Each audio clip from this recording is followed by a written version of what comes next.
10, o 30 e o 21, tá bom? Nessa ordem. Diz assim o texto sagrado: mulher virtuosa, quem achará? Porque o seu valor excede ao de finas joias. Versículo de número 30. Enganosa é a graça, e passageira ou vã é a formosura, mas a mulher que teme ao Senhor, esta será louvada. Aleluia. Vamos ver o 21 agora? Não teme a neve, porque toda a sua casa está vestida de escarlate. Aleluia. Corrigida fiel sempre a melhor, né? Não teme a neve, porque toda a sua casa está vestida de escarlate. Aleluia. Você pode se assentar dando glória a Deus? Aleluia. Olhe para o irmão que está sentado ao seu lado e diga assim: mulher virtuosa, quem achará? Ah, e se é para Jesus, você pode fazer melhor. Mulher virtuosa, quem achará? O livro de Provérbios, Aleluia. ele foi escrito pelo homem mais sábio que permeou a terra. A Shilomão, ou a Salomão, um homem de paz, foi dada a difícil tarefa de substituir o rei mais admirado, o guerreiro mais condecorado e o adorador mais amado de todos os tempos. As mulheres faziam cânticos para Davi, dizendo assim: Davi matou milhares de milhares. Por volta do ano 970, Salomão vai se assentar-se ao trono de Israel. E Salomão vai se assentar com uma difícil tarefa. Não somente ser o sucessor da lenda Davi da Amélia, mas acima de tudo unificar um reino, trazendo paz, prosperidade e crescimento. Salomão, ele vai enfrentar algumas problemáticas no começo do seu reinado.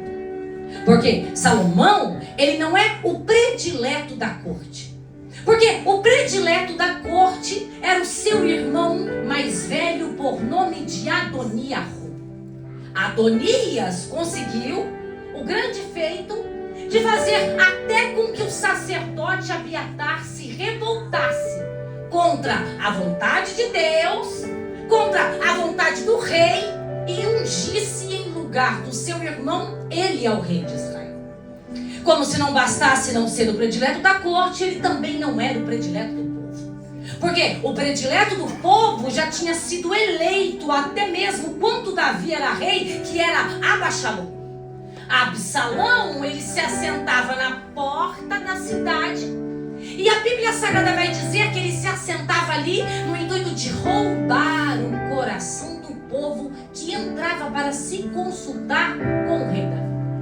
Só que quando eu olho para a Bíblia Sagrada, eu vejo um Deus que cumpre promessas mesmo quando nada está favorável. Tem gente que já entendeu, eu gosto de igreja inteligente. Porque mesmo não sendo o predileto do povo, mesmo não sendo o predileto da corte, ele é alguém que é escolhido por Deus para uma grande obra. Ei, minha irmã, eu vim da minha igreja para ser profetisa de Deus nessa noite. E talvez você entrou aqui desenganado. Não é predileto de ninguém, não é melhor em nada, mas sobre a tua vida paira uma promessa de Deus. E se você tem promessa de Deus nesta noite, você pode dormir tranquilo, porque Deus é aquele que faz a promessa. Ele se assenta no trono. Aleluia. Ele se assenta no trono, só que ele se sente uma criança. Ele se sente uma criança, não sabe entrar, não sabe sair e não sabe governar o seu povo. Porque o que Israel esperava? Israel espera a vinda do Mashiach, a saber, a vinda do Messias. E esse Messias, entre algumas características, ele além de ser um homem de paz, ele é um homem de sabedoria, que vai reger Israel com vara de ferro. Então, para que um rei se assentasse no trono e fosse confirmado o seu reinado, era necessário que o espírito do Mashiach pairasse sobre ele, dando a ele sabedoria para governar e para julgar o seu povo. Então Salomão se sente uma criança. Só que quando ele se sente uma criança, ele vai se achegar a Deus, pedindo a Deus sabedoria. E Tiago vai dizer que aquele que pede sabedoria, pede a Deus, porque Deus dá sem medida. Ei, eu vim profetizar, igreja boa de glória, dá vontade até de pregar. Talvez nesta tarde você esteja se sentindo pequeno, mas começa a Deus pedir ao Senhor Deus sabedoria, e Ele vai te dar sabedoria para poder exercer aquilo que Deus colocou sobre você. Ele se assenta no trono, se achega a Deus, e Deus dá a ele sabedoria. E Heródoto vai dizer que o seu reino, o seu poder, a sua glória vão se multiplicar. Como se não bastasse as problemáticas que ele tinha dentro do reino, ele também tem problemática da porta para fora do palácio. Além de não ser o predileto da corte, de não ser o predileto do povo, ele também tem um problema muito sério, que são os seus inimigos. E tem gente que perde sono por causa de inimigos. Meu Deus! Ele tem os inimigos que amontinam trincheiras na porta da cidade para uma possível invasão a Israel depois da morte de Davi. Só que quando eu olho para Salomão, eu vejo alguém que acredita em Deus e tem Deus como seu escudo e fortaleza. Porque ele não vai pedir morte de inimigo, ele não vai pedir para que Deus entre em vingança, ele vai pedir apenas sabedoria. E deixa eu abrir um parêntese aqui para te dizer algo nesta noite. Tem gente que perde tempo com o inimigo, pedindo Deus mata, Deus faz, mas Deus está dizendo não vou fazer, vou te dar sabedoria, porque através da sabedoria Deus vai fazer coisas maravilhosas. Se assenta no trono. E a história vai dizer, e Heródoto vai confirmar, que ele vai usar todas as belezas e riquezas naturais do seu reino para gerar economia para a sua terra. Ele vai trabalhar em favor do reino. Eu estou apenas na introdução, tá bom? Ele vai gerar riquezas para o seu reino. Ele vai fazer do deserto de Negev, vai escavar o deserto e vai fazer uma mina de cobre. Do Mar Morto ele vai fazer o comércio de sal. Ele vai fazer comércio de carroças e de cavalos entre a Cilícia e o Egito. E ele vai também fazer do pequeno golfo de Ágaba o maior golfo de todos os tempos. Maipirma vai dizer que o seu nome se torna tão grande que as pessoas acreditam até que ele é uma lenda. A Bíblia Sagrada vai dizer que os copos da casa de Salomão são todos de ouro, um diferente do outro, o seu trono de marfim vestido de ouro, as cortinas do palácio do mais puro linho, e a glória do nome de Salomão é conhecida por todos. Só que Salomão também é poeta, e ele vai usar, aí vai herdar o gosto literário do seu pai, e ele vai escrever 3 obras que datam 3 períodos da sua vida. A primeira obra que Salomão vai escrever é no ápice da sua varonilidade. No dia da sua virilidade, Salomão vai olhar para uma jovem da pele morena queimada do deserto, vai olhar para ela e vai perguntar: mas quem é esta que sobe do deserto como uma coluna de fumaça perfumada de mirra, de incenso e de toda sorte de pós aromáticos do mercador? Só que ele vai deixar a sua mocidade E agora, no meio da sua vida, ele vai escrever o livro de Provérbios.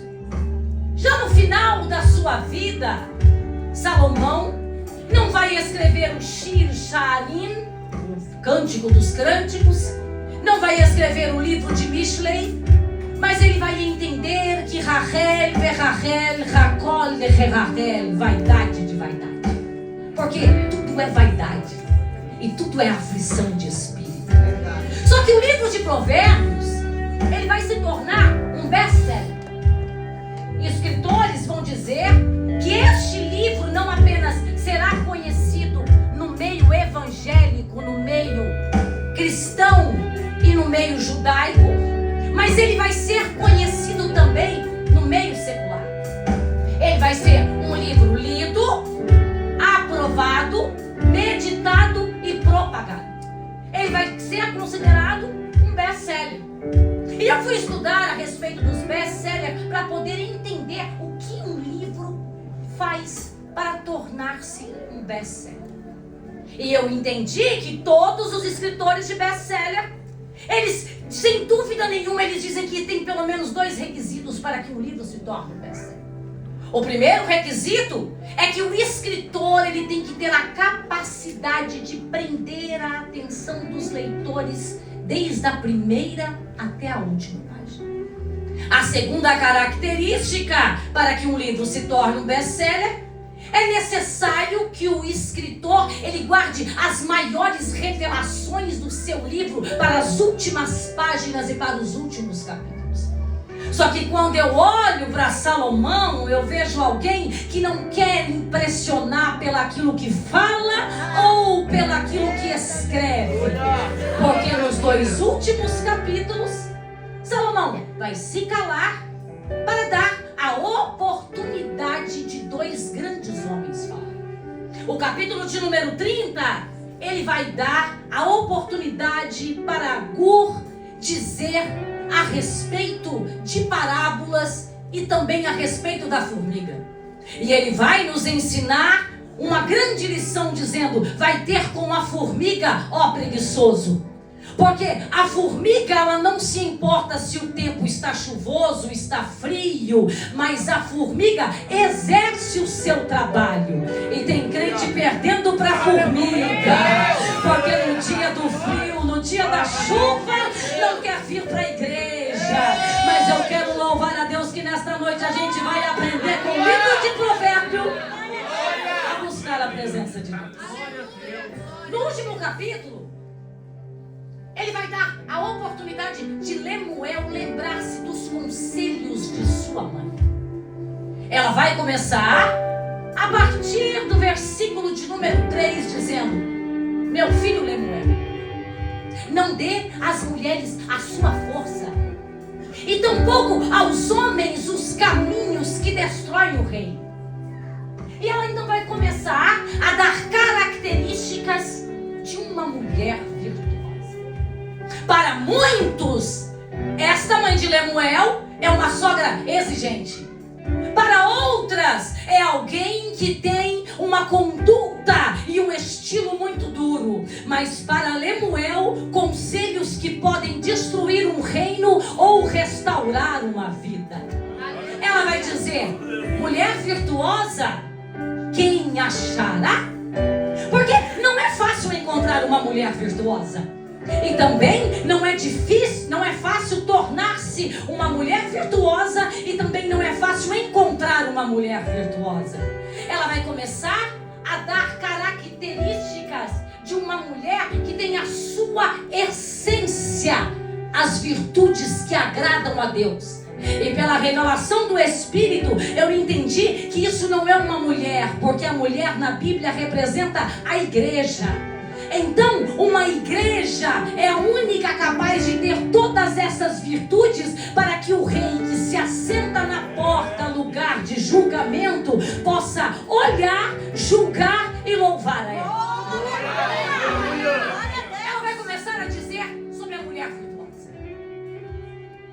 E ela vai dizer, não a respeito do seu corpo, não a respeito do seu bom gosto musical, não a respeito dos seus sapatos, dos seus acessórios, das suas coisas fúteis, mas ela vai começar a dizer coisas que importam. Porque o ano de 2023, Anitta foi escolhida como a mulher do ano. O ano de 2024, Pablo Vittar foi escolhido como a mulher do ano. Mas a mulher virtuosa foi escolhida pelo próprio Deus como a mulher dos séculos. Quando ela olha para a mulher virtuosa, ela está dizendo assim: para ser uma mulher virtuosa, você não precisa ter os lábios da Angelina Jolie para ser uma mulher virtuosa. Para ser uma mulher virtuosa, você não precisa ter as curvas da Kim Kardashian para ser uma mulher virtuosa. Para ser uma mulher virtuosa, você não precisa ter o olhar penetrante da Megan Fox para ser uma mulher virtuosa. Para ser uma mulher virtuosa, você não precisa andar como desfilou Gisele Bündchen na abertura dos Jogos Olímpicos para ser uma mulher virtuosa. Sabe por quê? Versículo de número 30. Enganosa é a graça e passageira é a formosura, mas a mulher que tem ao Senhor, se tem mulher que tem ao Senhor aqui, levanta essa mão, abre essa boca, porque você é uma mulher virtuosa. Mulher virtuosa. A mulher virtuosa, ela não teme a neve, porque toda a sua casa está vestida ou está coberta de escarlata. Quando nós falamos de neve, nós falamos de dificuldade. Maior do que a dificuldade da chuva é a dificuldade da neve. Porque a neve, ela traz a frieza, além de trazer outros intempéries. Ela traz a dificuldade de andar, traz a dificuldade de se locomover, a dificuldade de ficar em pé, e tem que romper a frieza para poder exercer aquilo que Deus quer que ela faça. E quando eu olho para a Bíblia, eu encontro alguém que rompeu a dificuldade e vestiu a sua casa com escarlata. Aleluia! Livro de Josué, capítulo de número 2. A Bíblia Sagrada vai dizer que agora Josué vai ter que se esforçar e ter bom ânimo para fazer com que o povo que saiu do Egito e do deserto entrasse na terra que mana leite. A Bíblia Sagrada diz que eles montam um acampamento 8 quilômetros antes do Jordão, na cidade de Sitim. E ele vai separar 2 espias para que entre na terra que mana leite e mel, a saber, Canaã, e também entre na cidade de Jericó. A cidade de Jericó é a cidade mais antiga do mundo, é conhecida como a cidade das palmeiras. A história vai dizer que era uma terra cananita e que tinha 32 quilômetros quadrados de extensão, com muralhas de 9 metros de altura por 6 metros de largura. Historiadores vão dizer que tinham uma dupla muralha e que carroças com 6 cavalos andavam por cima das muralhas, guardando as muralhas. E que o Deus cananita morava nas muralhas, e ele que impedia as muralhas de cair e também de ataques dos inimigos. A Bíblia vai dizer que entre as muralhas tinha a casa de uma prostituta por nome de Raabe. A Bíblia diz que os espias andam o dia todo em Canaã e no final do dia vão entrar na cidade de Jericó, com o intuito de passar a noite ali e de dormir. A Bíblia Sagrada diz então que eles entram e agora vão dar a saber ao rei da cidade que os 2 espias estão ali. A Bíblia diz que o rei manda guardas para ir até Raabe para colocá-los para fora.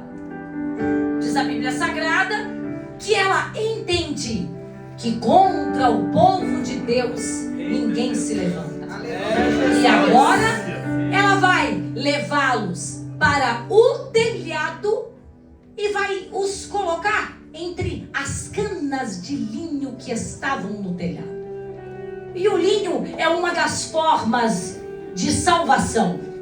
Eu podia falar sobre isso, mas eu não vou estourar o horário, então vai ficar para a próxima.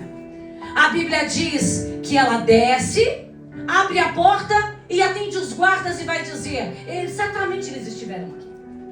Mas vendo que as portas iam fechar, eles se foram embora. Ide o buscai diligentemente e com certeza vos encontrarei. A Bíblia diz que ela fecha a porta e antes que eles durmam, ela vai até o telhado. E eu me perguntei, falei: Senhor, quem que está sendo perseguido?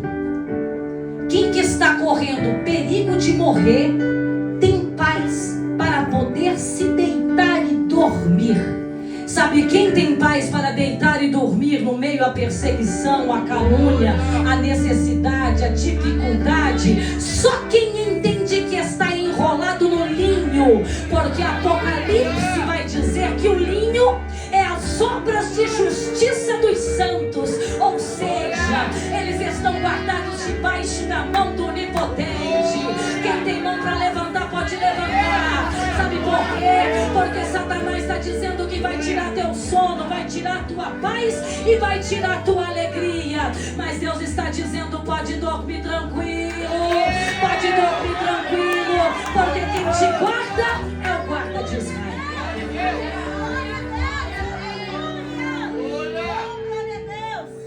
A Bíblia diz que ela vai até eles e diz: certamente o Senhor vos deu essa terra.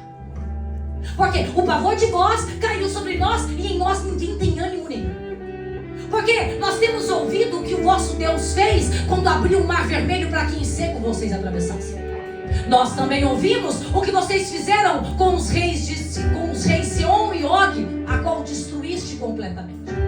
Ouvindo isso, desmaiou o nosso coração e em nós ninguém tem ânimo nenhum, porque nós sabemos que o vosso Deus é Deus em cima dos céus e Deus em terra. Aí ela vai dizer para eles: jurai-me hoje e peço-vos que usei de beneficência comigo, assim como eu tenho usado de beneficência para convosco.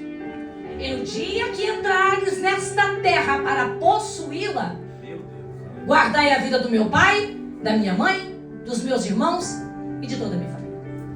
A Bíblia diz que ela vai entre as canas do linho e pega uma tikvá. Eu confesso que eu sei que é amanhã que se fala sobre o tema, né? Com uma boa hiperusência, eu sei que é amanhã que fala sobre a alegria e a esperança. Só que ela vai pegar no original uma tikvá, que não é cordão, é corda. A palavra tikvá só tem duas traduções. Ou ela é corda, ou ela é esperança. E você sabe por que tikvá é corda? E é um sinônimo da esperança? Porque quem se agarra nela entende que se soltar morre. Quem se agarra nela entende que se soltar perde tudo. Quem se agarra nela entende que ela é a única corda que traz a salvação. Ei, eu vim aqui para profetizar, não foi para passear nem para mexer. Eu quero dizer para você nesta noite, talvez a tua esperança esteja sendo pouca e pequena, mas nesta noite se alegra no Senhor, porque a tua esperança não está em carro, não está em cavalo. A tua esperança está no Senhor, porque é do Senhor que vem a salvação. E quando ela se agarra na esperança, ela automaticamente tem alegria, esmerrar. Porque diferentemente de Samear é felicidade no hebraico. E qual é o contexto da felicidade?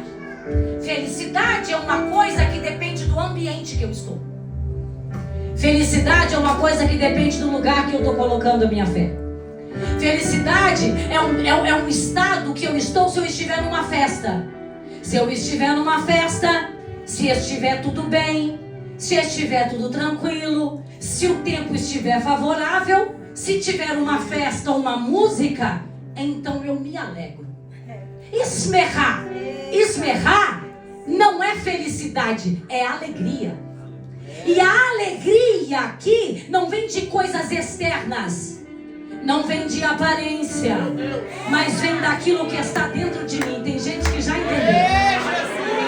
Mesmo quando o dia não está bom, mesmo quando o dia está desfavorável, mesmo quando a porta está fechada, mesmo quando o filho está doente, mesmo quando o marido está nas drogas, mesmo quando o filho não vem para a casa do Senhor, eu tenho alegria, não é pelas coisas que eu tenho, mas pelas coisas que eu sou, e eu sou salvo em Cristo Jesus, então isso me gera alegria.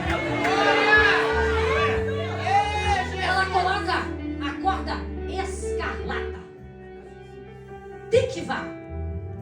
Ela coloca a corda escarlata e diz: descei por aqui e subi para o monte e ficai ali durante 3 dias, depois ide em paz em vosso caminho.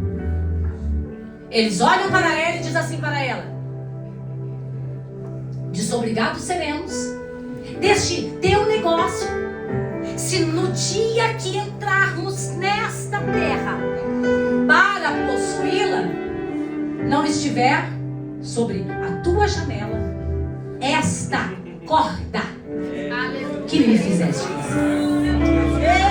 Escarlata. A palavra escarlata vem do hebraico da palavra shani. Shani traduzido significa humilhação. Ou seja, para produzir a escarlata é necessário um processo. E o processo é de humilhação. Só que não é qualquer um que produz a escarlata.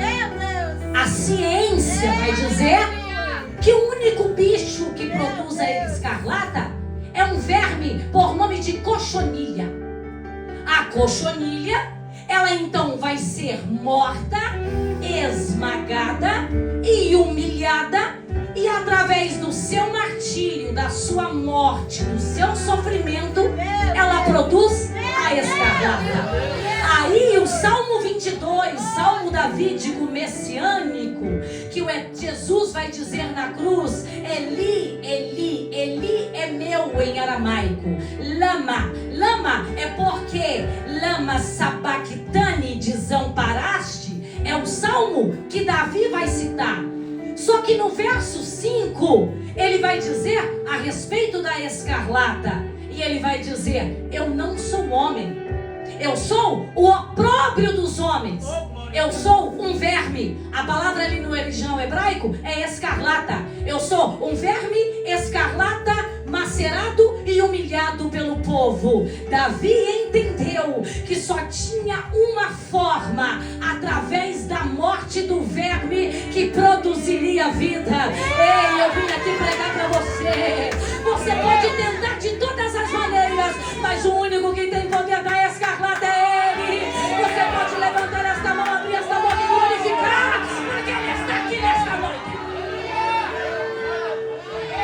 Escarlata. Ele sobe no carvalho numa única ocasião.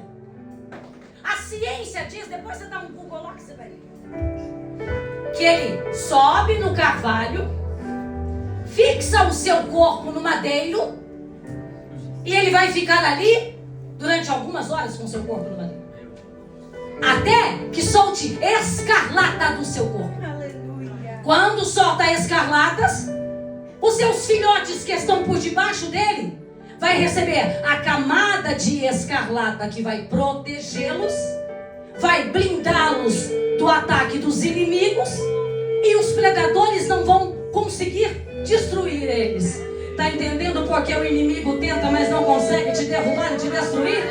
Está entendendo porque a tua casa é perseguida, mal falada, reclamada e destruída, mas ninguém consegue parar? É porque a tua casa está coberta pela escarlata, minha filha. Nada consegue apagar as manchas escarlatas. Aí a ciência diz que depois vai ser arrancado o verme de lá. Só que o madeiro que a escarlata está, ela é manchada. Mancha ao ponto de nada conseguir tirar a mancha. Pode ser o melhor marceneiro, pegar a madeira, cortar a madeira, limar a madeira, lixar a madeira, envernizar a madeira e até tentar pintar a madeira, que a mancha ninguém consegue apagar. Meu Deus. Você olha para um madeiro que está manchado pela escarlata, porque a marca identifica o processo que ele passou. Nada consegue apagar. Aí eu me lembro de Atos, capítulo de número 5, a partir do versículo de número 32. A Bíblia Sagrada diz que por causa da inveja dos saduceus, agora vão tentar matar os apóstolos. A Bíblia diz que eles prendem eles num cárcere interior, coloca guardas armados na porta, mas o anjo vai abrir a porta e colocá-los para fora. Naquele momento, então, a Bíblia Sagrada diz que os saduceus agora quer calar a sua voz. Porque tem saduceu, meu irmão, que não consegue ter aquilo que Deus te deu e tenta parar aquilo que Deus faz. Mas Deus está dizendo: ei, meu irmão, a mancha está no madeiro, então o saduceu não consegue apagar. A Bíblia Sagrada diz que quando eles fazem conselho para os matá-los, se levanta um homem por nome de Gamaliel. Quem era Gamaliel? Gamaliel era o neto de Hilel, ou Hilel. Este Hilel, ele foi a maior autoridade teológica e filosófica de Israel de todos os tempos. Ele, hoje é sábado mesmo, ele lutava contra os ensinamentos de Shammai. Se tornou uma lenda em Israel. Então Gamaliel se levanta e vai dizer: deixai esses homens para lá. Deixai-os para lá, porque antes deles se levantou um homem por nome de Teudas. E este Teudas também dizia ser alguém muito importante. E juntou uns 400 que o seguia. Mas tendo Teudas morrido, a mancha se apagou. Deixai-os para lá, porque depois de Teudas também se levantou um tal de Judas Galileu, no dia do alistamento. E este também juntou uma multidão, mas tendo Judas perecido, a mancha se apagou. Agora, o que Gamaliel, sendo neto de Hilel, não sabia, é o que a ITU da Amadora sabe. Esta mancha, meu irmão, é escarlata. Nem saduceu, nem fariseu e nem tempo pode apagar a mancha que Jesus colocou na sua vida e na sua vida. Aí eu me lembro da minha vida. Eu sempre tive uma sede de adorar e conhecer o Deus verdadeiro. Aleluia, Jesus. Cresci num lar que não era evangélico. E eu conheci neste lar que não era evangélico. Quem dera. Eu conheci neste lar que não era evangélico o Espiritismo. E alguém me disse assim: Maristela, para você ter uma boa reencarnação e não vir como barata na próxima reencarnação, é necessário que você faça boas obras. Então eu comecei a ler Allan Kardec. Eu li todas as obras de Allan Kardec e dava tudo que eu tinha para os pobres e fazia obras de caridade. Aí alguém olhou e disse: Maristela pirou. Maristela pirou. Ela está vendendo tudo que tem, tudo que ganha, ela dá para os outros. Só tem um sapato tudo velho, tudo rasgado. E está dizendo que não quer vir na próxima encarnação nem como um rato, nem como uma lagartixa e muito menos como uma barata. Aí alguém olhou e falou: Maristela é muito doida, não se preocupe. A mancha vai apagar e ela vai voltar para as drogas. A mancha se apagou e eu voltei para as drogas. Aí eu conheci um vizinho meu que ele era budista. E um dia eu fumando um baseado junto com ele na porta de casa, eu escutei alguém dizendo assim: na minha horengue kyo, na minha horengue kyo, na minha horengue kyo, na minha horengue kyo. Eu disse: Marcos, o que é isso? Ele disse: a minha mãe é budista. Sabe, Maristela, eu estou para te falar isso já faz muito tempo. Você, do jeito que você é, se você se tornar budista e parar de tomar banho, parar de comer carne e agora só se consagrar e comer folhas, talvez você consiga ser a primeira Buda mulher e entrar em estado nirvana. Aí eu olhei e falei: gostei desse negócio. E eu disse para ele: como é que faz para me tornar budista? E ele me apresentou e eu comecei a participar do Kozen Rufo e comecei na minha horengue kyo, na minha horengue kyo, na minha horengue kyo, na minha horengue kyo, na minha horengue kyo. E alguém olhou e falou: Maristela pirou de novo. Agora não toma banho, deixa os cabelos crescer desordenadamente, só come folha e diz que vai ser a primeira Buda mulher. Aí alguém olhou e falou, não se preocupa não. Maristela é muito doida, a mancha apaga e ela volta. A mancha apagou e eu voltei para as drogas. Aí eu conheci no São Silvestre, no bairro de Maringá, o João. Jovens unidos no amor de Maria. E alguém olhou para mim e falou, sabe Maristela, eu vejo que você tem potencial.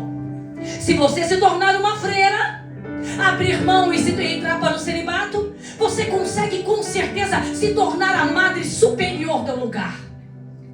E aí o padrinho falou para mim, sabe, você tem um vozeirão, minha filha, eu vou te dar uns jornalzinhos para você ler. Me levou para a tribuna e eu lia, e quando eu lia, todo mundo falava amém. E eu gostei daquilo. E alguém olhou e falou assim, Maristela, agora pirou de vez.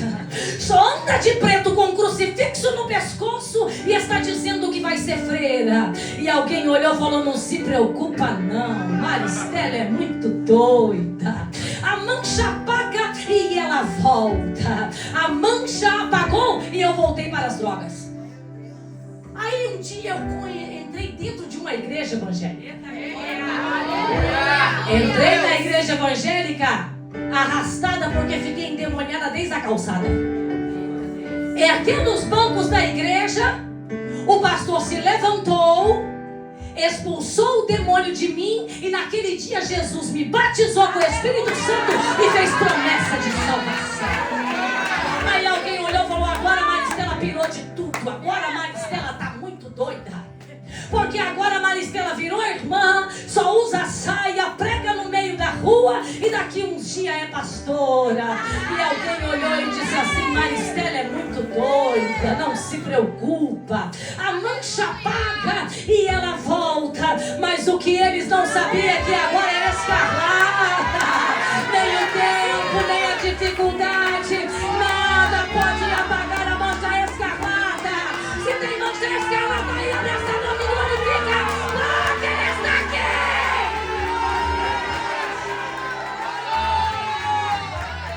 Ele sobe no madeiro numa única ocasião para produzir vida. Ele sobe no madeiro, fixa o seu corpo no madeiro. Eu sinto a graça de Deus. E a escarlata vai sair do seu corpo, pegar nos filhotes, que vão ficar vermelhos e depois se tornam brancos como a alva lã, brancos como a mais pura neve. Aí Isaías capítulo de número 1, versículo de número 18, entende a escarlata e vai dizer, ainda que os meus pecados sejam vermelhos como a escarlata, Ele transforma na mais branca e na mais pura lã. Ei, deixa eu profetizar sobre a sua vida nesta noite. Ainda que os teus pecados sejam vermelhos como a escarlata, Ele está aqui, vai transformar a tua vida, a tua casa. Eles olham para ele e dizem, desobrigados seremos desse teu negócio. Estou encerrando. Se no dia que entrarmos nesta terra para possuí-la, não estiver sobre a sua janela esta corda que me fizeste descer.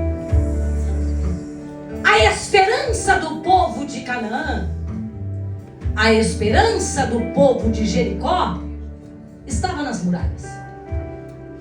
A esperança de Raabe estava agarrada na corda escarlata. A esperança do povo de Portugal, do povo da Europa, está no euro, moeda forte, 6 por 1. Mas a esperança da igreja está em Cristo, porque Ele é a escarlata que tem poder de mudar toda a história. Eu imagino no outro dia, pastor, quando os guardas da cidade passassem pelas portas da casa de Raabe e olhasse para a janela de Raabe e visse a corda escarlata lá. Eu conheço gente que deixaria, pastora, para pôr esta corda no último dia e na última volta. Eu conheço gente que não fala da corda para os parentes. Eu conheço gente que deixa a corda no banco da igreja e vai embora para casa e esquece da corda. Eu conheço gente que abre a corda no Salmo 91, achando que é o Salmo 91 que vai salvar. Eu conheço gente que não prega a corda na faculdade, não fala da corda para os parentes e também não conhece a corda. Mas eu quero louvar a Deus porque ainda tem gente que ama a corda, que prega a corda e está esperando o Deus da corda voltar para buscar esta igreja. Se coloca sobre os seus pés. Mulher virtuosa. Quem achará? Aleluia. Glória a Deus. Porque o seu valor excede ao de finas joias. Aleluia. O seu valor não está em ter, está em ser. Meu Deus. Mulher virtuosa, quem achará? Porque enganosa é a graça e passageira é a formosura. Mulher virtuosa, quem achará? Porque não teme a dificuldade, porque toda a sua casa será revestida da escarlata. Eu quero convidar você que ainda não serve a Jesus para correr aqui na frente. Eu tenho 1 minuto para orar por você. Aonde está você que ainda não é evangélico?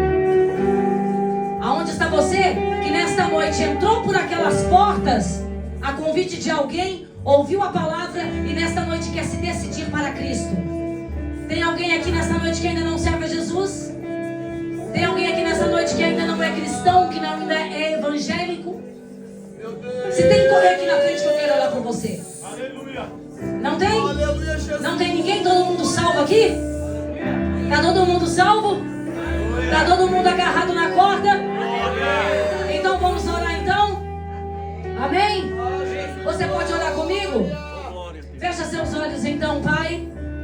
Em o nome de Jesus Cristo, Senhor Deus. Eu quero, Senhor Deus Pai, colocar diante de Ti a Tua igreja, o Teu povo, Senhor Deus Pai, a Tua noiva, Senhor. Senhor Deus Pai, nós sabemos, ó, Senhor Deus, que a nossa esperança, Senhor Deus, ela não vem, Senhor Deus Pai, do homem, Senhor Deus. Ela não vem, Senhor Deus Pai, de Portugal, Senhor Deus Pai, do euro, Senhor. Mas a nossa esperança está em Ti, porque o Senhor é a nossa escarlata. Senhor Deus Pai, vai visitando o Teu povo, Senhor Deus, com a Tua presença nesta noite. Vai quebrando, Senhor Deus Pai, todas as fortalezas do inferno. Vai quebrando, Senhor Deus Pai, todas as obras das trevas. Vai quebrando, Senhor Deus Pai, toda a fúria de Satanás.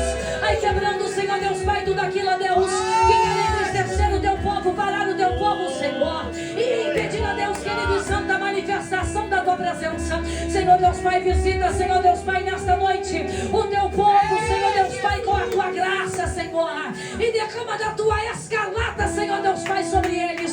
Senhor Deus Pai, vai visitando, derramando, Senhor. Vai visitando, derramando, Jesus. Vai visitando, derramando, ó Deus. Vai visitando, derramando no Teu poder e da Tua presença, no Teu poder e da Tua graça, Senhor Deus Pai, para que sejam renovados através da Tua palavra.